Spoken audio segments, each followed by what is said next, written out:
morning, everyone. Thanks very much for joining us this morning. I hope you're having a good Friday morning. I'm Maria Bartiromo, and it is Friday, March 22nd. It is 8 a.m. on the button on the East Coast. A whistleblower is coming forward, accusing the CIA of blocking federal investigators from interviewing Hunter Biden's so-called sugar brother. That's Kevin Morris, during the 5-year probe into the first son's tax returns. House Oversight Committee Chairman James Comer and Judiciary Committee Chairman Jim Jordan sending a letter to CIA Director William Burns, saying 2 DOJ officials were allegedly called into the CIA headquarters and were told that Morris could not be a witness. He was off limits for their investigation into Hunter Biden. The House Judiciary Committee is suing 2 Justice Department officials now, attempting to enforce subpoenas for their testimony related to that Hunter Biden tax investigation. Lawmakers want to ask the officials why they agreed to bring charges against Hunter for the 2014 and 15 tax years, and why then they reversed their decision a few months later. Joining me now is House Ways and Means Committee Chairman, Missouri Congressman Jason Smith. Also here for the Power Hour is Fox News contributors, senior counsel to President Trump and author of Here's the Deal, Kellyanne Conway, and former House Speaker and Fox News contributor Newt Gingrich. Great to see everybody. Thank you so much for being here this morning. And Mr. Chairman, I appreciate you joining me on such an important day. What exactly took place from your standpoint in terms of this CIA getting involved in your investigation?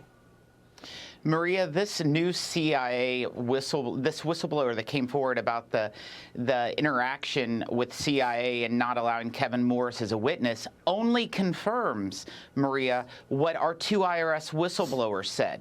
They even highlighted when they were investigating Hunter Biden's tax crimes, they saw this huge amount of money that came from Kevin Morris that paid off Hunter Biden's taxes, that, in fact, they provided to the Ways and Means Committee a message saying that Kevin Morris sent to business associates of Hunter Biden saying, we need to take care of these back taxes or it's going to face a political or personal risk.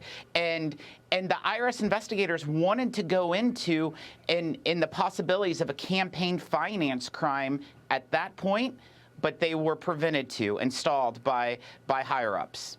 So there was an email along the way that I know you and Jim Jordan and James Comer have discussed, where Kevin Morris is talking about, we need to help Hunter Biden. We need to do this for politics to ensure that Biden is in the White House. I mean, and how close are these two? Because another comment that one of your colleagues made was that they just met before he actually forked over all this money to help Hunter Biden. According to the IRS whistleblowers, they provided information showing that the first time that Hunter Biden had ever met Kevin Morris was at one of his father's fundraisers just a few months before that email was sent. That email that we're talking about that was sent was talking about paying off Hunter Biden's back owed taxes of a couple $1 million, and they needed to do that soon or it would create great political or personal risk. Well, that was just less than 3 weeks before Super Tuesday, which ultimately led to Joe Biden becoming the presidential nominee. Unbelievable. What can you tell us at this point in your investigation, Mr. Chairman? I mean, the White House has rejected your invitation, Comer's invitation for President Biden to testify in the impeachment probes. Ian Sams told Comer to call it a day. Are you calling it a day? Where is this investigation today? We're definitely not calling it a day. There's a lot of questions that we need still answered. Unfortunately, the administration's been obstructing us throughout the way.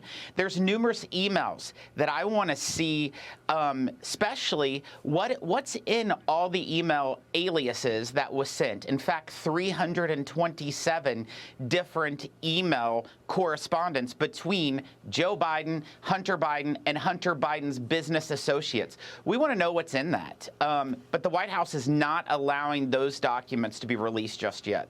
Well, will there be any accountability here? I mean, you all have talked about identifying $24 to $30 million that the Biden family has taken in from foreigners.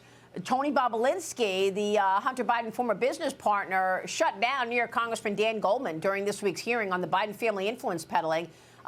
Let's play that. I'd love to get your reaction. Watch this. Did anyone ever respond to that email? Yes, they did, numerous times. Sorry. Hunter Biden himself did. That's important because Sir, Hunter Biden has claimed that he didn't respond to it, and he responded to it, I believe, you're just going to 3 times. filibuster, but I will say, no one responded to the big guy reference for 10. Thank you for making my point. They didn't have to respond because they all knew the big guy was Joe Biden. I reclaim my time. Mr. Chairman, your reaction to the Bobulinski testimony. Well, Bobulinski, I asked him questions directly. I said, was Joe Biden the brand that was mentioned in all the messages that they were selling all over the world? He said Joe Biden was the brand. He also said not only did Joe Biden know about the business dealings, but that he was, in fact, a participant and enabler. Those are pretty significant words. He even testified to the date, time, and location of where he briefed President Biden for more than 45 minutes to an hour about the Chinese business association that they had in their business dealings. Yeah, and Bobulinski said that the Bidens have taken some $9 million from China as part of that overall $30 million that Comer has talked about, or $24 million that has been talked about. I wonder if you can identify policy moves that Joe Biden has made in terms of getting paid for anything. I know you've identified the prosecutor in Ukraine, but I'm zeroing in on the China initiative. Okay, when Joe Biden first walked into the White House, he canceled the China initiative. Why? We were indicting people who were stealing intellectual property that costs our companies $600, $800, $900 billion, or $900 million, pardon me, close to $1 billion in IT theft. Why shut down the China initiative? Is that something he got paid for? You know, it could quite possibly be. The IRS whistleblowers have provided so much information to us. In fact, they also had an outline of where there was meetings or phone calls with Hunter Biden or his business associates, and how just in a matter of time, there was also official activity and correspondence and results from right after those meetings or those phone calls. So there's numerous examples. Of course, the Ukraine example is one that's highlighted all the time because that is the most obvious one, where it has the president on TV. Mr. Chairman, I've got to get your take on the budget, but first, let me bring in Newt Gingrich. He's got a question as well. Newt, go ahead. Well, I just think that it's important for the country to understand why have you run into these walls where again and again and again the White House and the Justice Department just literally closed down, and this most recent example is a perfect case. And you'd be so much further down the road if they'd simply responded to your requests. You're exactly right.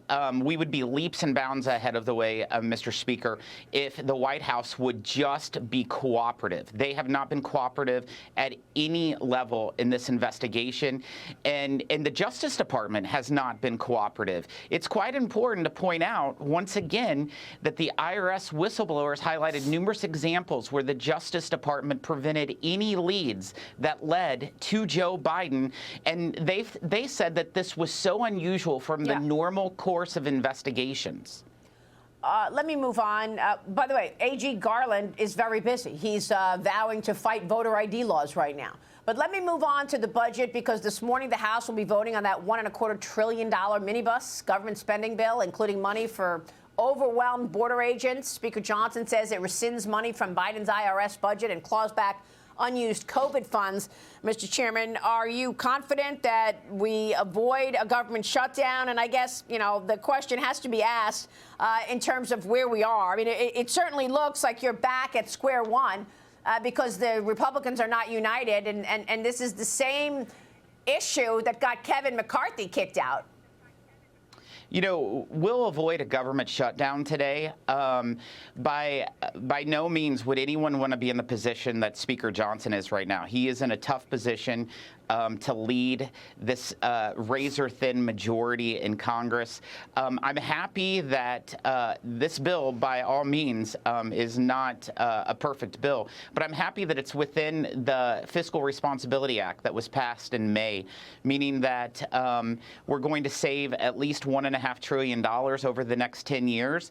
We got to remember, we're in the place we are right now because when the Democrats controlled the White House, the House, and the Senate, they added $10 trillion of additional spending that fueled the inflation fire, where inflation's gone up 18.6% since Joe Biden's taken the oath of office. The fact that we are reducing spending this year from last year is a good thing. And also, one of the provisions being from the Ways and Means Committee that I really care about is all that money that went to the IRS. We're also rescinding $10 billion of that money going to the IRS. I want it to be more, but at least it's $10 billion. Yeah, that is a great point. What about military spending? I mean, military spending is up, but is it negative when you consider inflation?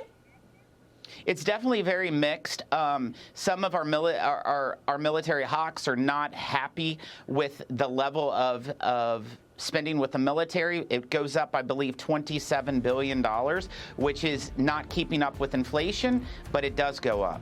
Yeah, so again, it's down when compared to inflation in a world where U.S. adversaries are on the march. Mr. Chairman, thank you very much. We're watching your work. We appreciate your time. Thank you, Maria. Jason Smith, we'll be right back.